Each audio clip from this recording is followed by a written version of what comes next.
முக்கிய ஊழல் தடுப்பு மசோதாக்களை நிறைவேற்றும் வகையில் பார்லிமெண்டை சுமூகமாக நடத்த வலியுறுத்தியும் ஆம் ஆத்மி கட்சியை கண்டித்தும் தமிழக காங்கிரசார் ஆர்ப்பாட்டம் நடத்தினர்.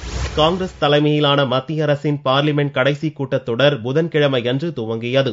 முக்கிய ஊழல் தடுப்பு மசோதாக்களை நிறைவேற்ற வலியுறுத்தியும் சபை சுமூகமாக நடக்க பாரதிய ஜனதா ஒத்துழைக்க வேண்டியும் பொதுமக்களுக்கு பார்லிமெண்ட் அலுவல் குறித்த விழிப்புணர்வை ஏற்படுத்தும் வகையிலும் தமிழக காங்கிரஸ் கட்சியினர் சென்னை மாவட்ட கலெக்டர் அலுவலகம் முன் ஆர்ப்பாட்டம் நடத்தினர். அப்போது தமிழக காங்கிரஸ் தலைவர்கள் மீது பொய்யான ஊழல் குற்றச்சாட்டு கூறியதாக ஆம் ஆத்மி கட்சி தலைவர் அரவிந்த் கெஜ்ரிவாலுக்கு எதிராக கண்டன கோஷங்களையும் காங்கிரசார் எழுப்பினர். காங்கிரஸ் மாநில தலைவர் ஞானதேசிகன், முன்னாள் தலைவர் இளங்கோவன், எம்எல்ஏ விஜயதாரணி, மாவட்ட தலைவர்கள் உள்ளிட்டோர் இக்கூட்டத்தில் பங்கேற்றனர். பாராளுமன்றத்தை பிஜேபி முடக்காமல் இந்த மசோதாக்கள் நிறைவேற்ற பாஜக முடக்கக்கூடாது என்பதை வலியுறுத்தி இந்த ஆர்ப்பாட்டம் தமிழகம் முழுவதும் நடைபெற்றது.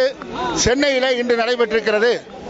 அது மட்டுமல்ல, ஆதாரமற்ற குற்றச்சாட்டை சொன்ன கெஜ்ரிவாலை கண்டித்தும் இந்த ஆர்ப்பாட்டம் தமிழக காங்கிரஸ் கட்சியினுடைய வட சென்னை, மத்திய சென்னை, தென் சென்னை மாவட்ட தலைவர்கள் இணைந்து இந்த ஆர்ப்பாட்டத்தை இங்கே நடத்தினார்கள். பாரதிய ஜனதா கட்சியினர் தொடர்ந்து லோக்சபாவை முடக்குவது குறித்து நாடு முழுவதும் விழிப்புணர்வு பிரச்சாரம் செய்ய காங்கிரஸ் திட்டமிட்டுள்ளது.